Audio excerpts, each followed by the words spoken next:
We think one of the unique things that Polzin Embryo Center brings is a strong background on genetics. This would be a speckled part. There's not many in Minnesota. Most of them are in Canada.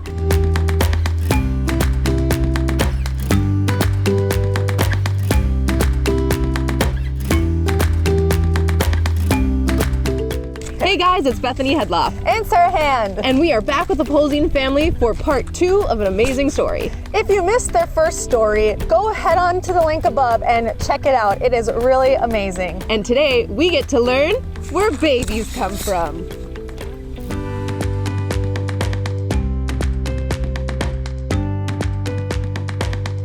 I'm Chris Polzine, one of the owners here at Polzin Embryo Center.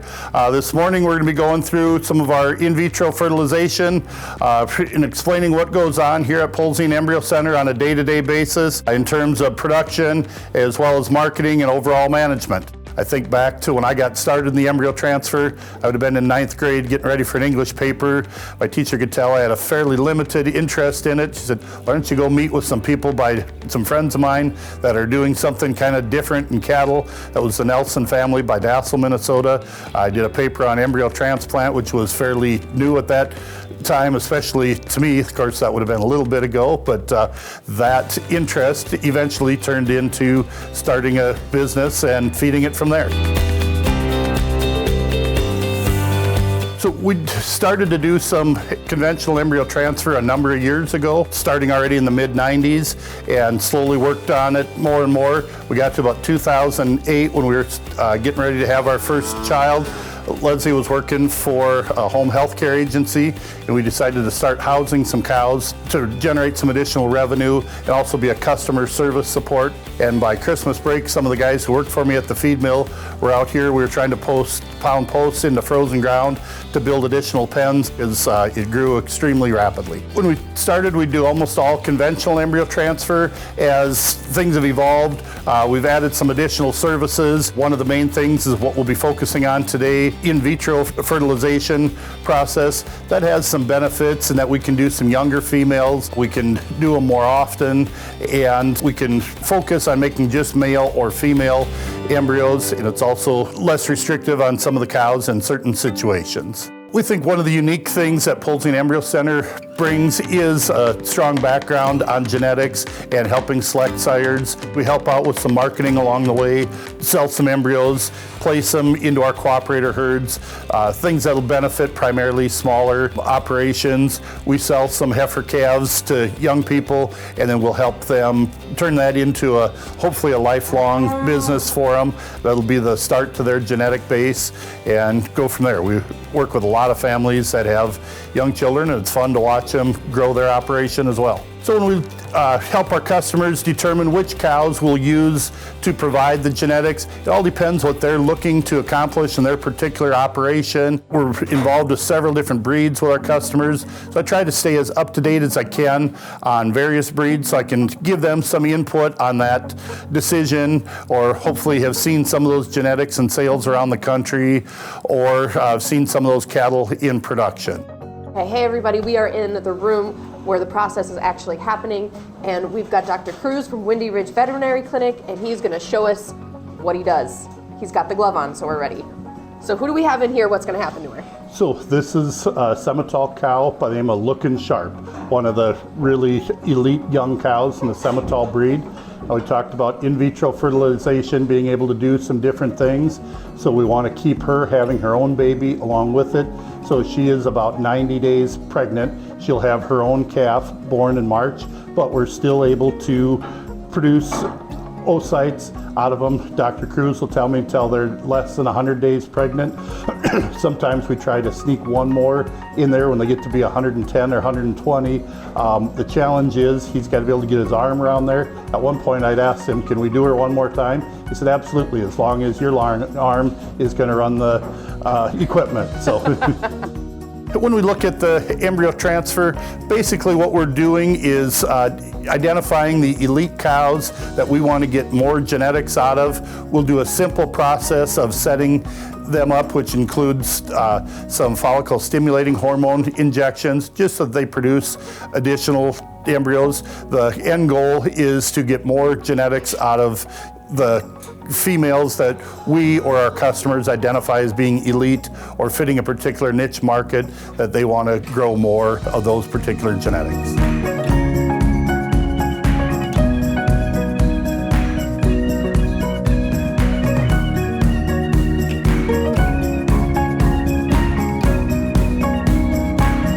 So why were these ladies chosen? Well, so the cows up in the very front, just the way it's worked out, we're doing the Simmental cattle first this morning. If we share sires, we have to do them at a similar time.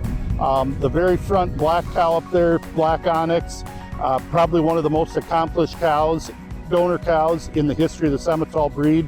She's made literally hundreds of progeny throughout the United States and Canada. She herself was a two-time national champion as a young female.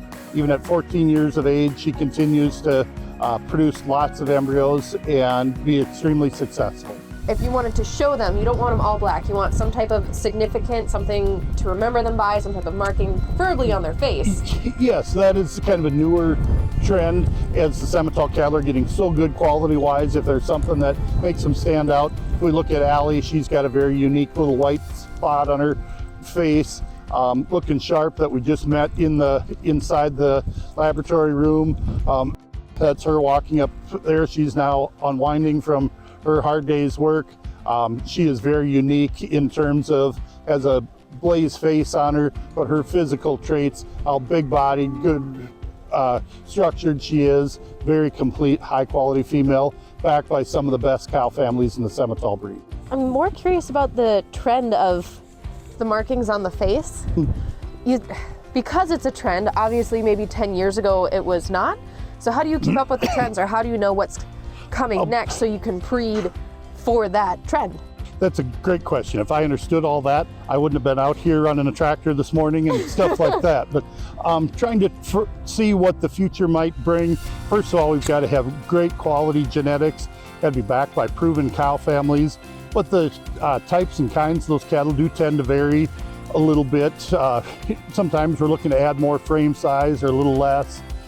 Just in the particular show heifer market that these cows tend to fit, we got to do whatever we can to get them to stand out.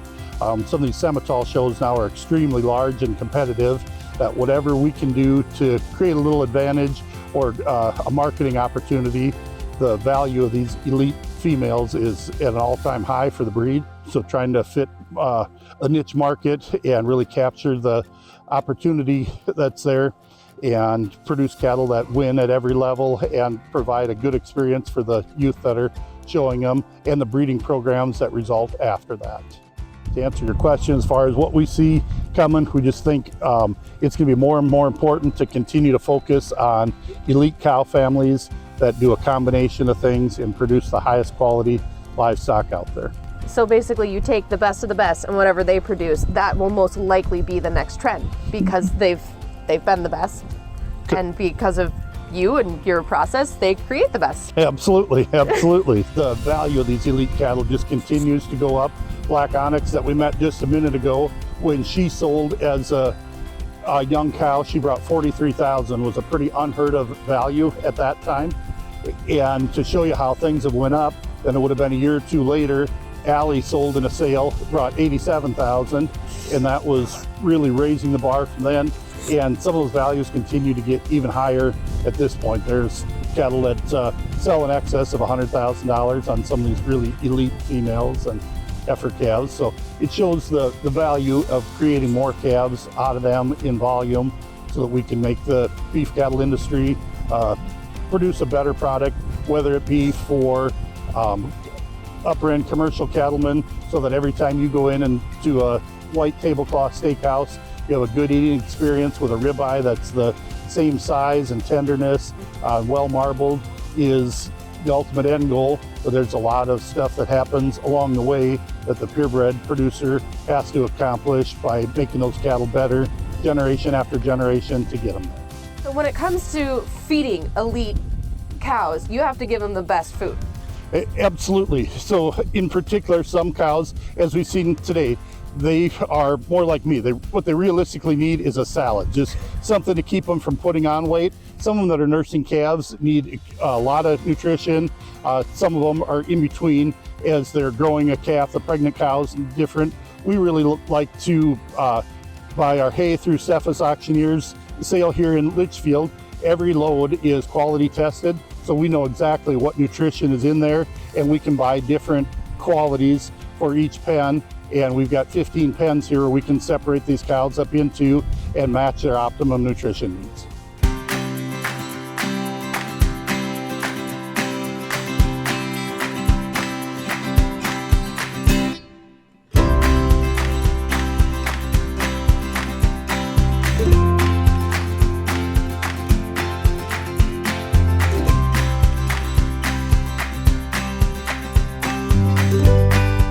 Here with Frankie Schiefelbein, and I think I said that correctly. Correct.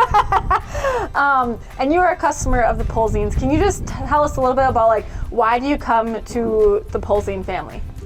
Well, yeah, we've been doing business here with the Polzines for several years now.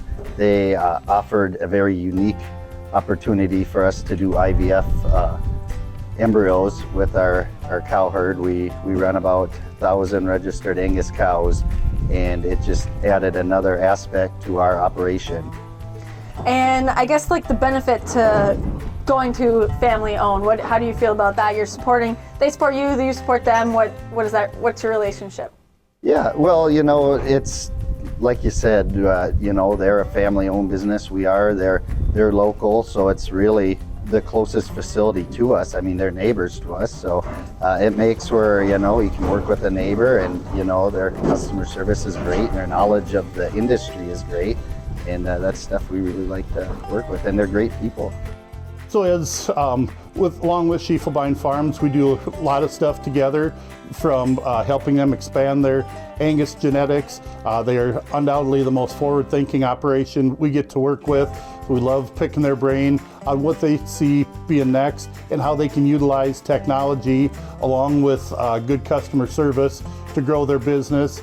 We've gotten the opportunity to help them produce a lot of bulls for their bull sale, and helping them make a better product and getting to know their family and their customers more, and seeing what role we can play in helping them create better genetics that ultimately gets marketed to their customers.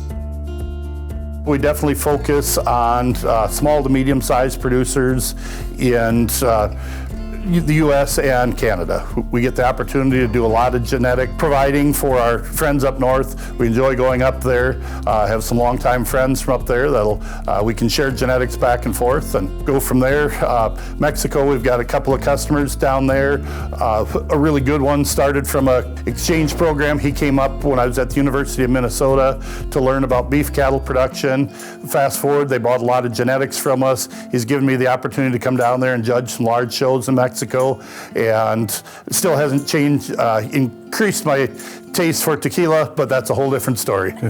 We enjoy being part of their success in seeing their operation grow through the genetics that we provided for them, or that we helped them grow in mass. When they can incorporate it into following their dreams and fulfilling their vision, it's a very rewarding process. So this is our first speckled park. She actually won the show in Canada, and then she came here with a calf, and then her calf had a calf, and then we decided we'd bring her up to see if she still knew what to do. We actually have shipped, so she came from Canada, and then we've shipped her embryos to a guy in Canada who owns some of her, and then he ships us some of his semen. So she actually will get bred any day now. So then she'll hopefully take and have a calf.